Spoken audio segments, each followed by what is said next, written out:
Our project today is going to be doing a muskrat Mountie hat. Some call it a RCMP hat. And we're starting with our muskrat skins. I've got 10. So what you're going to do is we're going to remove the nose, and you take your muskrat skin, and I put a stretcher board down the center, and then I ran my knife from the bottom of the belly up to the nose at the top. After I've got that done, like you can see how this is done, then what I like to do is I like to fold it in half and mark the center back all the way down from the tip of the tail to the in between the nose and the eyes. Now what we're going to do is, they have little tiny legs. So I just literally take my scissor and I cut that across just a wee bit, just snip them off, and then I close those holes up by fur machine, and it works pretty good. Muskrats don't usually have too big of a noticeable spot where they've got a nipple, but this one did, so I just trimmed that out and stitched that shut. Next, what I did was I started at behind the ear, and I cut down kind of like an oval up through the eye, and I also trimmed off the nose first. So what that does is, if I want to use that fur at the front, I've got it where it's already trimmed up and sewed. I might not, but I might just need just a wee bit of this coming down. So we'll see what happens, but check your skin over for damages. And this had a little spot down here that needed to be corrected, and a couple little holes. Each pelt is going to be a little different. So here's how I cut those ears and eyes out, and then I closed it up. And you can see this side I've got ready to do. So now, after we've got that done, what we're going to do, and this has already got the center back marked, we're going to wet these, let them sit for probably about 10-15 minutes, and then we're going to block them out. The pattern that we're using is pretty simple. It's a brim or a bill, flaps, and a crown. It's a real easy make hat, and these have been very popular. So you can make the crown out of fur, you can make the crown out of fabric, but we're going to make this, we're maybe going to do one of each. So the next thing we're going to do is wet these, and then we're going to start blocking them. When you wet your skins, you just take, and I'm using a natural bristle brush, and you're just brushing the water onto the leather side of the pelt, and you want to get it saturated. And then after you've got it all saturated, you fold it in half, and I've got a little bit more to do on this one, but you fold it in half, and then these are done, and now we're going to let them sit for about 15 minutes until they get nice and malleable, very pliable, and then we're going to staple them out flat.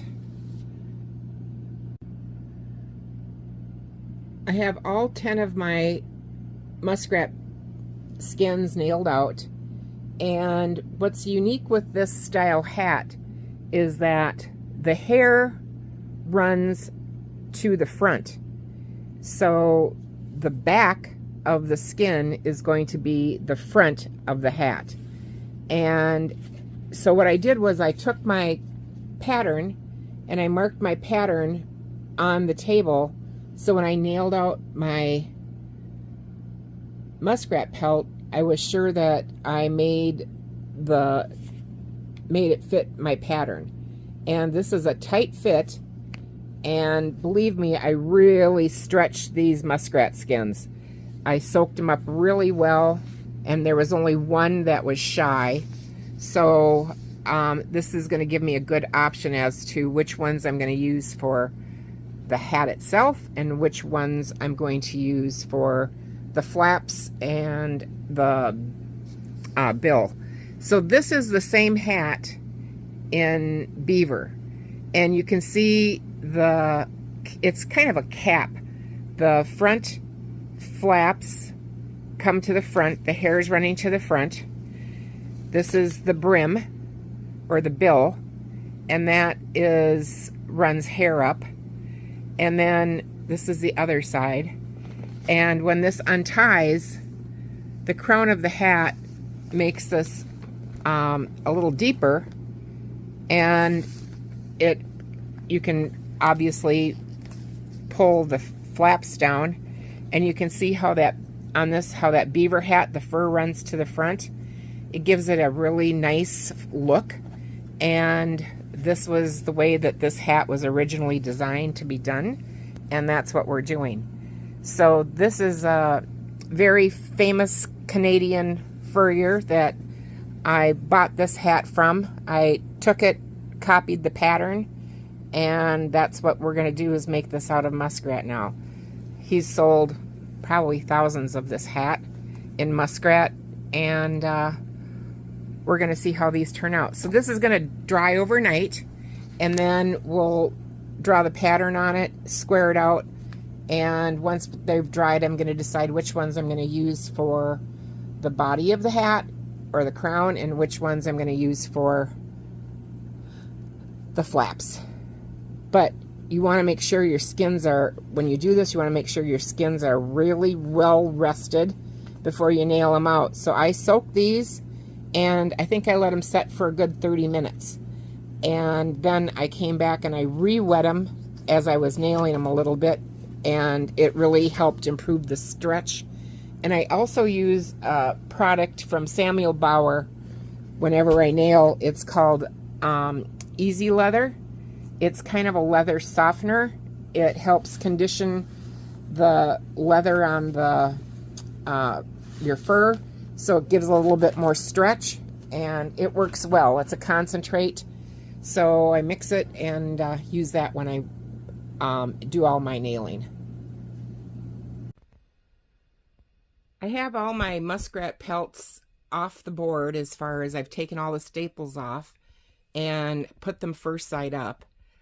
And the next step that I like to do is wet glaze the fur. So I use a spray bottle of water and a wire brush. You lightly mist your pelt. You don't need a lot of water. And then you take your wire brush and you're going to comb from the neck to the tail. From your neck up the sides. And what you're doing is you're just getting all the hair going in the right direction. The other thing that this does is it lets you examine your skin to see if there's any, spots that you might have not gotten repaired. They'll show up quite vividly as, like a bad crease. And you can then go back and maybe, repair that area that you missed. But these will dry now for probably about 10-15 minutes.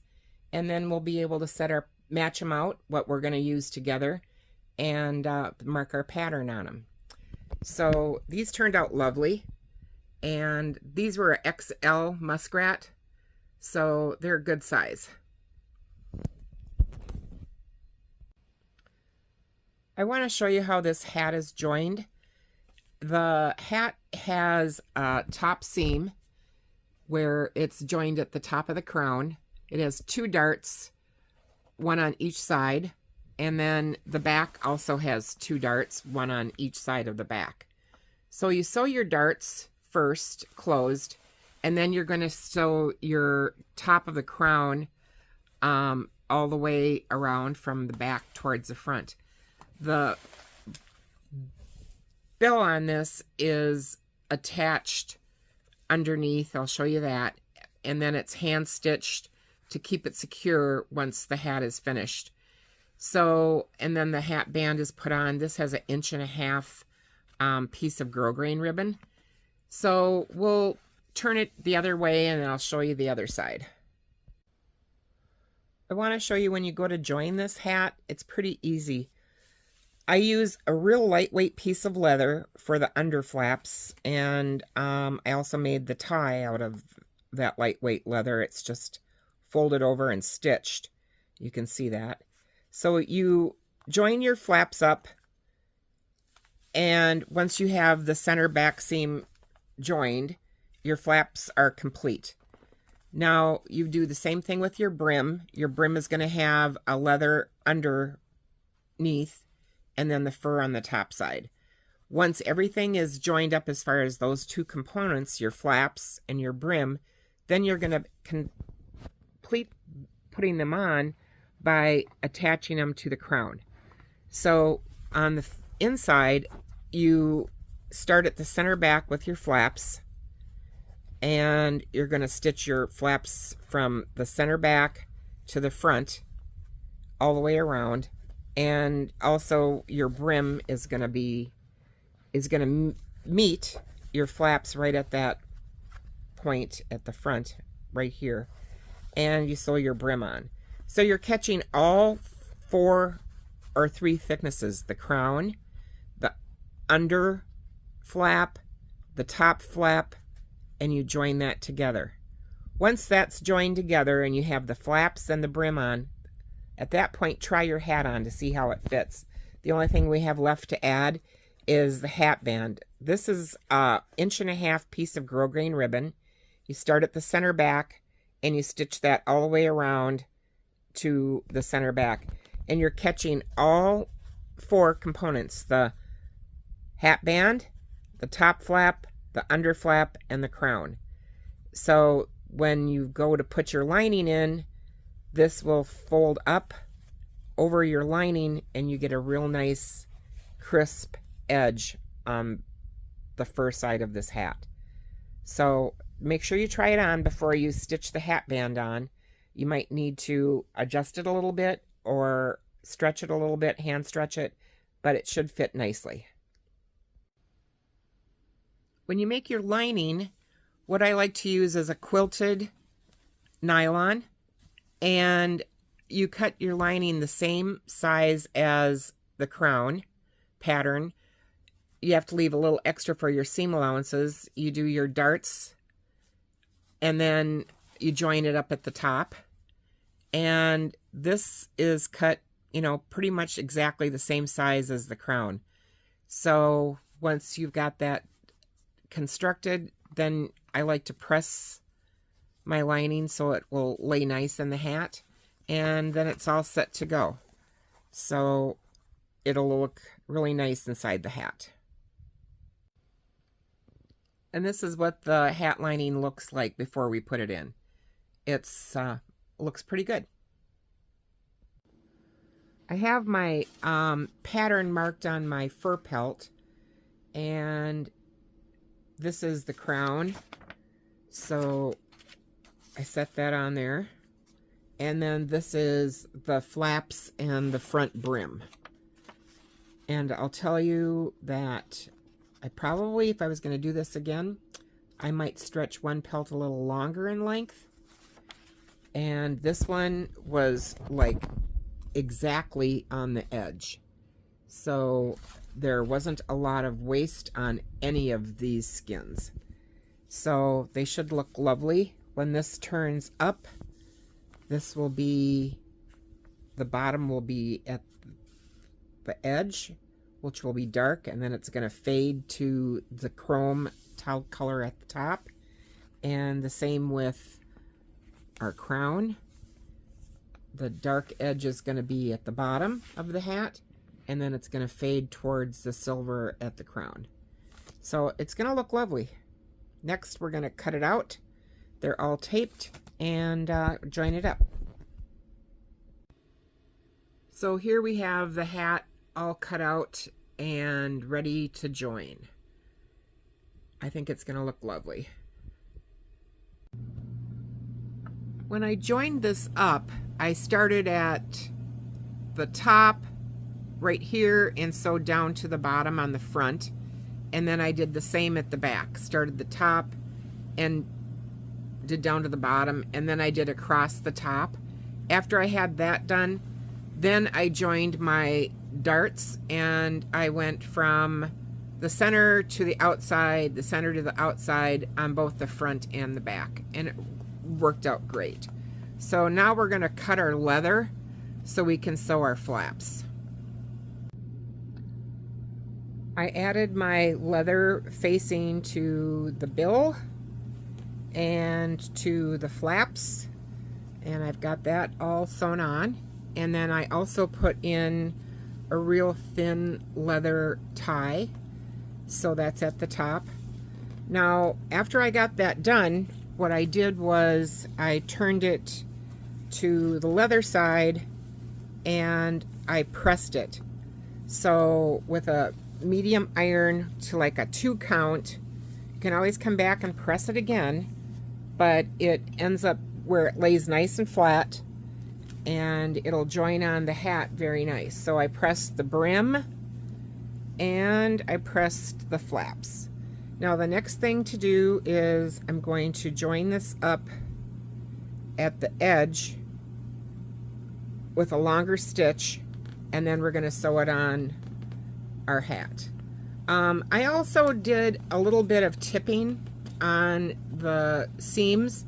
So tipping, it's an aniline dye that you mix. I get it powdered and you mix it with alcohol, and I just put a little bit on. It just colors the leather, so if this were going to have a odd crease, you aren't going to see the white leather right away.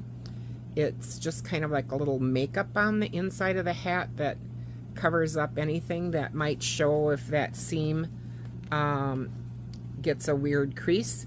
So I did that on the hat crown, and then I also did it on the edge going around on the flaps, and I did the inside of the brim edge that rolls. So we're going to join this up to the flaps and the brim to the body of the hat, and then we'll see how it looks. When I cut my leather, after I get my leather cut, what I do is I put on a piece of stay cloth. It's you can buy it by the yard. It's the same type of thing that cold cloth tape is that I use on the edges before I sew. And what it does is I cut it on the bias, so if it needs to stretch, it will stretch. But and then I adhere it to the back side of the leather. It gives a little bit of body, and it works good. So it gives just a little bit of body to what I'm sewing, and the leather will stay nice. So that's what I use, is called cold cloth, and the narrow stuff that I use on the seams is called cold tape. You can buy this in different widths. This is a 1/4 inch or 3/8, I think. It's a little narrower than this is 1/4 inch. It's a little narrower than the 3/8 that I normally use.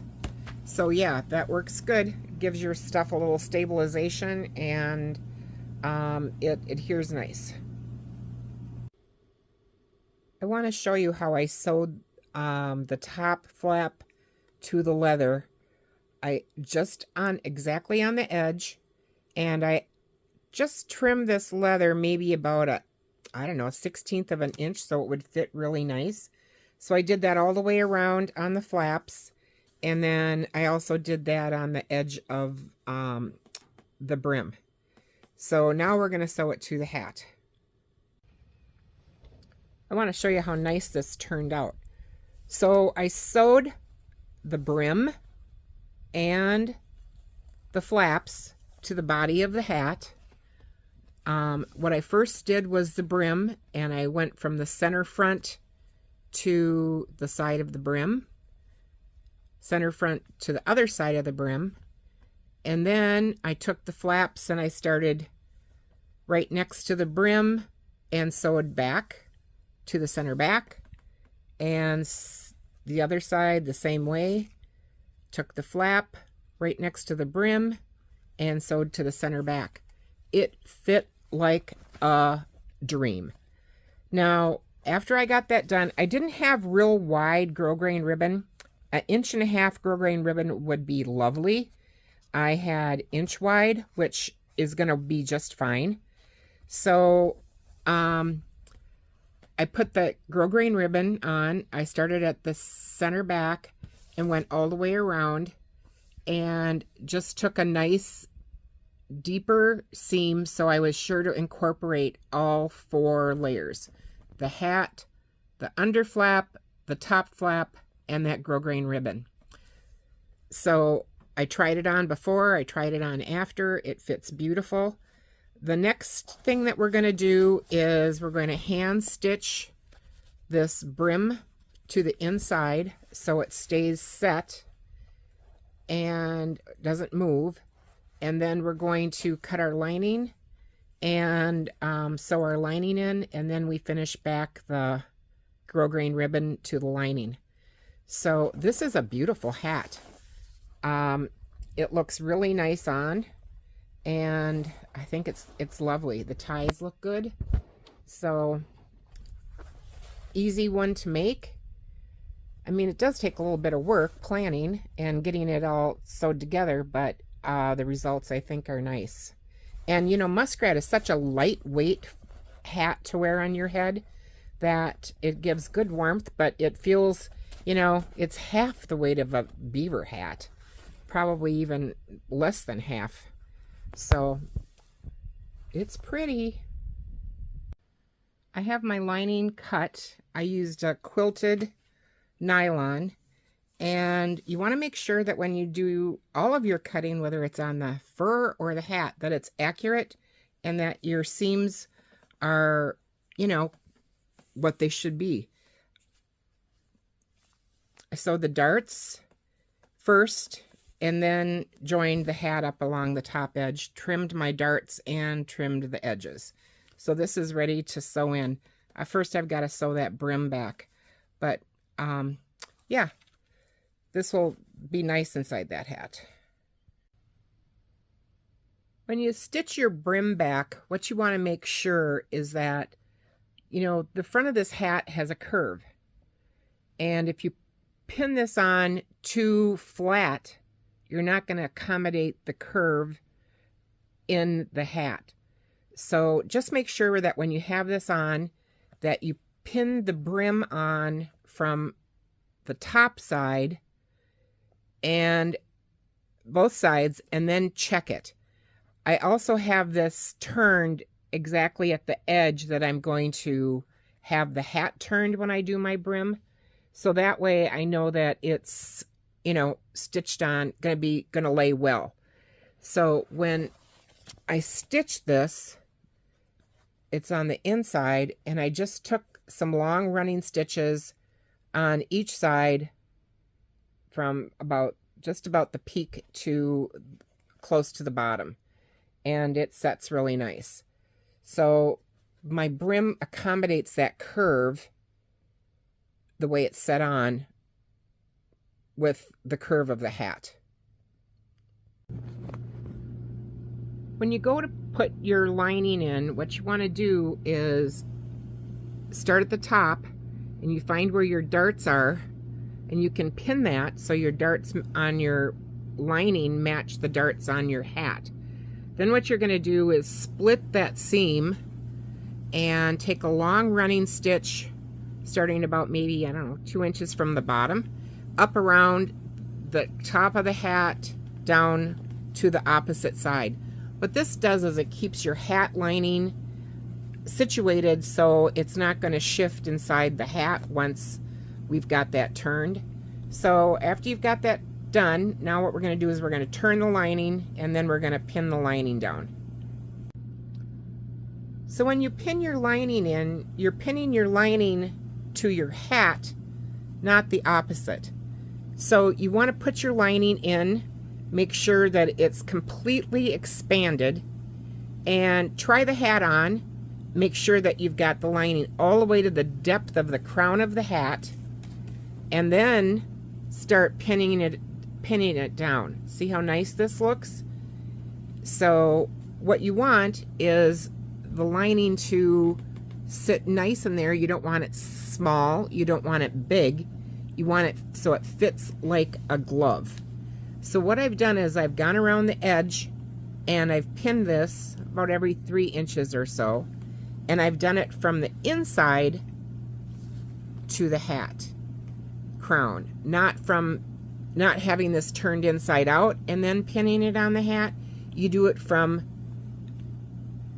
the inside, and then your hat lining should fit really nice. The other thing I do when I cut my linings on my hats, or at least this one I for sure the whole lining, but if I'm making a hat with a hat band, I cut the band on the bias. This whole hat lining is cut on the bias. In case I ever need to stretch this hat for some reason, it'll always hand stretch or stretch on my block.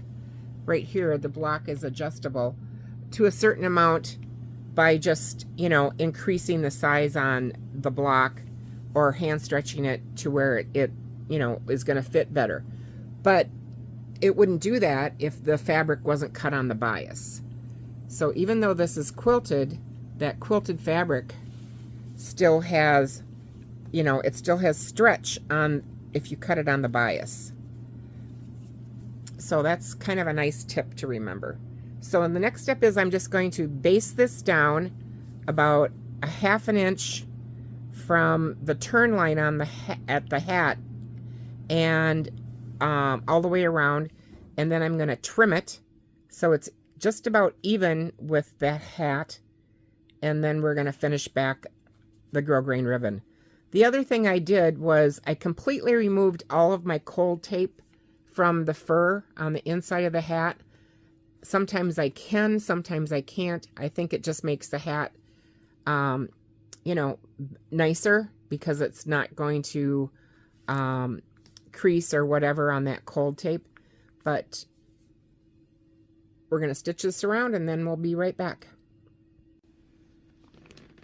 So I basted with long running stitch the lining to the hat all the way around, and then see how I trim that off. It's just about, just a little bit shyer than where that turn line is.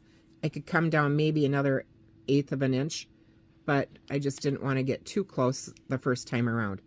So after that's done, now the next step is you're going to roll up that grosgrain ribbon to the inside, and then we're going to pin that and stitch around the edge. When I sew the grosgrain ribbon to the lining, I start at the center back and work my way around, and I take a stitch about that deep. So I take a stitch and then I come back just behind the starting point of the stitch and pull my thread up through, and then I'll come back again to that point to my next stitch. So gonna go around, and then we'll finish the very back where it's folded over, right here, and then pretty much the hat's done. I'm gonna press this and show you what it's like finished. And here you have your finished hat. So this is the front. I squared it off a little bit by just pushing the dome of the crown down. And then let's swing around to the back. So it sits nice. And if you want, you can always have a higher crown by not pushing that down. So here it is with the full crown up. Whoops. So it's got good depth. It'll sit nice and long if you want, or it can be shorter like that. And this was that beaver hat.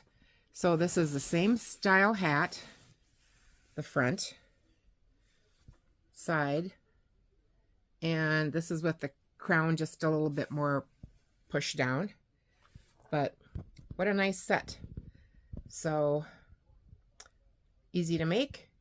If you like, subscribe and share. Thank you so much.